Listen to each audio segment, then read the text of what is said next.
Yo, what is going on, everybody? This is RBT and welcome to the first 2K18 video on this channel. You guys have really been enjoying the videos where I combine teams on Madden. You guys wanted to see it on other games, so here we are today for the first time on my channel to bring a 2K18 video. And we are going to be creating an absolute super team. The two teams over the past 2 years that have dominated the NBA, the Golden State Warriors and the Cleveland Cavaliers, are going to be combined into one mega super team and see how well they do in an NBA season. See if they actually go 82-0, and if they don't win the NBA championship with the stacked roster that you're gonna see, something is up with this game. I bought 2K18 just for these videos, so hopefully you do enjoy them, and if you do, make sure to drop a like. It would mean more than anything on these videos in particular if we could smash 2,000 likes. Let's see if we can make it happen. Let me know in the comment section below what teams on NBA you do want me to combine into super teams and see how they do, much like my Madden videos, and the ones with the most thumbs up will be the ones I use for future ideas in videos.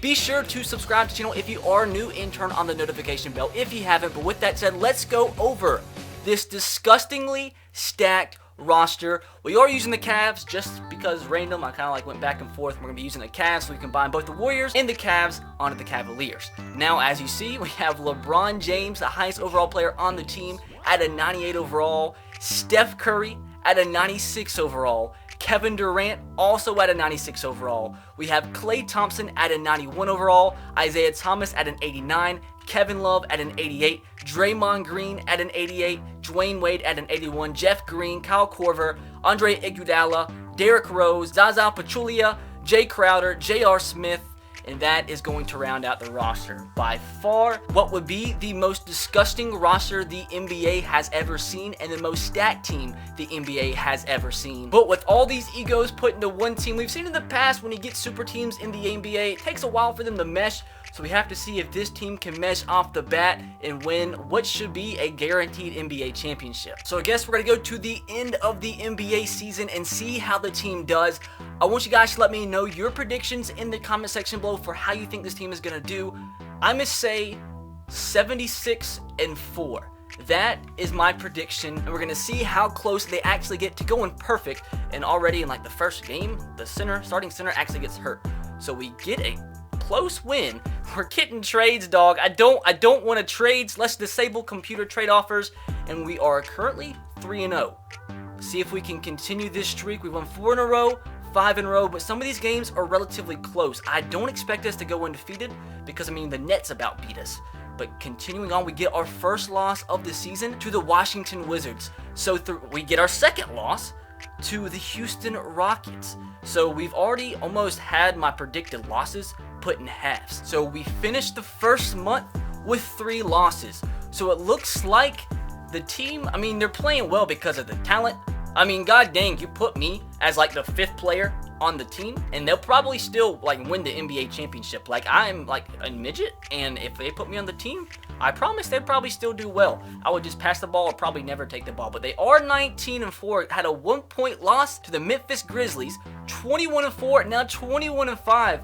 A lot more losses than I thought, dude. This team's too good to already lose 5 games through December. But crazy things have happened. Got on a little bit of a winning streak, 28-5, taking on the Warriors, who we do beat because the Warriors are going to suck now because the best players are now on the Cavaliers.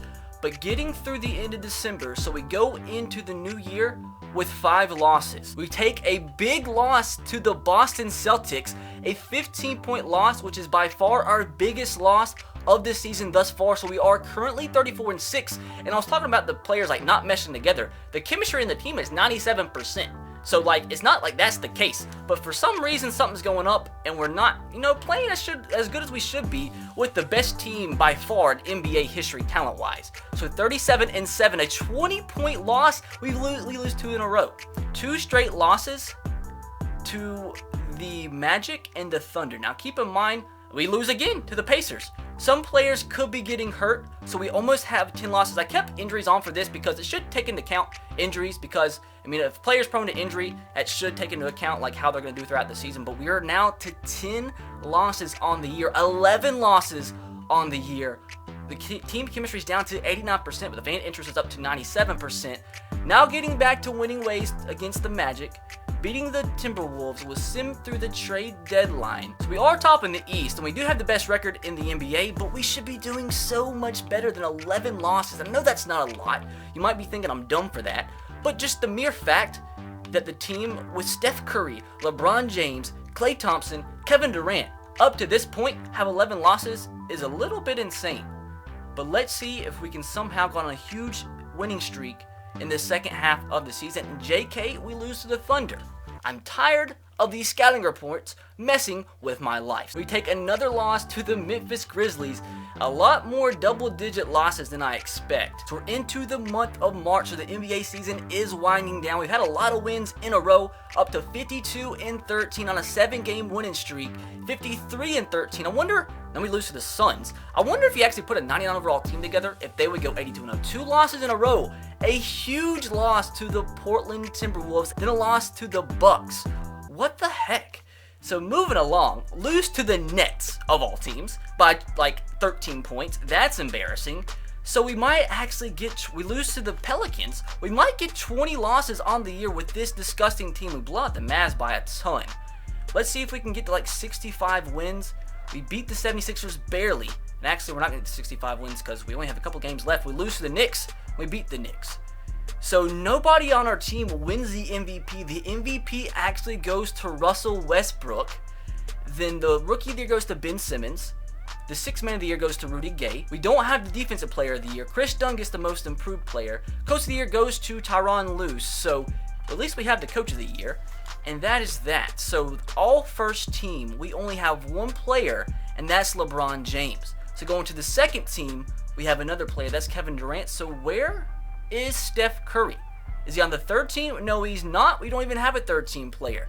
All defensive first team, we don't have a first team player. Second team, we do have Kevin Durant and LeBron James. And all rookie first team, Lonzo Ball gets that. But I'm not sure if we're going to have any rookies on there. But anyways, we do get the number 1 seed, taking on the Detroit Pistons. And I do want to go and check, see how we did statistically. Kevin Durant actually led us with 20 points per game. LeBron James, 18.3 points per game. Steph Curry, 17.7 points per game. Isaiah Thomas, 16.8 points per game. Klay Thompson, 15.3 points per game. And Kevin Love is actually injured, but he's the only player currently injured on the team. And J.R. Smith didn't even play all year long. But next, I do want to go and see the standing-wise, see how bad the Warriors did. I didn't even pay attention to that all year long. So we go to the Western Conference, or Eastern Conference first. 76ers go 51-31. They make the playoffs. Celtics came in second. Dead last in the East goes to the Orlando Magic, who did beat us maybe a couple times this year. Now if we go to the Western Conference, the Rockets almost had a better record than us. Only 1 game behind us with this mega super team. So with that, the Rockets might beat us in the playoffs, which would be disgusting. Thunder came in second, and the Warriors didn't come in dead last, but still had an awful season. But they still do better than 2 teams with all their best players gone. So that shows you how good this Warriors team actually is in terms of depth. But the Lakers actually make the playoffs at 42-40, but no real surprises there. Now looking at the Warriors team, they have Chris Bosh, who I guess they signed, Mike James, JaVale McGee, Jordan Bell, Monta Ellis, Channing Frye, Patrick McGaw, Omri Caspi, David West, Nick Young, Glenn Robinson, Andre Iguodala, who, why is he, I don't know why he's showing up here, because he's in a Cavs jersey. He's on our team, and it has a Cavs badge in the background, but we'll just, I guess, disregard that. Chris Bosh led him with 20 points per game. Actually would have led our team too. Mike James in second with 14.1 points per game. But anyways, boys, nothing too interesting there. It is time to go to the playoffs and see if we take it all. And we should, dude, with this team. And with how we played thus far, if you've already made your predictions in the comments, I want you guys to let me know in the comment section below. At this point, do you think we make it to the finals and beat the Rockets in the finals if the Rockets do make it? So let's go ahead and simulate the current round. And we should be getting a sweep. And we don't get a sweep. We get a 4-1 win. Any surprises thus far? The 7-seed Knicks beat the Celtics in 7. And then the 7-seed Jazz beat the Thunder in 7. Now, this is getting mighty interesting. Now, let's simulate the current round once again. We're not going to get a sweep, but we are once again going to advance on a 4-1 run over the Raptors. The 76ers sweep the Knicks. And on the other side, the Rockets beat the Timberwolves 4-1. and the Nuggets make it through. So it's Houston versus Denver, Cleveland versus Philadelphia. We should definitely be getting this dub, and we don't sweep them, but once again we get a 4-1 victory, and same on the flip side. So both 1 seeds in every single round of the playoffs get a 4-1 win. So what is going to happen here? 2 mega teams. The Cavs obviously should be winning this, but let's see if the Rockets can put up a fight and absolutely shock the NBA. So last but not least, the Cavs do get it done. It wasn't as pretty as it should have been throughout the season, but they do beat their Houston Rockets in 6 games, 4-2, to claim the NBA championship with the best talented roster the NBA has ever seen. Of course, LeBron James gets the MVP of the finals, getting 22.3 points per game, almost 10 rebounds per game, and almost 9 assists per game. So a great performance from the King as he leads his Cavs to another NBA championship. So with that, boys, that is going to do it for today's NBA 2K experiment. Hopefully you guys did enjoy, and if you did, make sure to drop a like. Let me know in the comment section below what teams you want to see me combine next, either by states or by rivalries. Let me know, and the ones with most thumbs up will be the one we do next. Let's see if we can get this video once again to 2,000 likes. That would be amazing. Be sure to subscribe to the channel if you are new, and turn on the notification bell if you haven't. But with that said, I will catch you guys next time. Have a great rest of your day. Peace.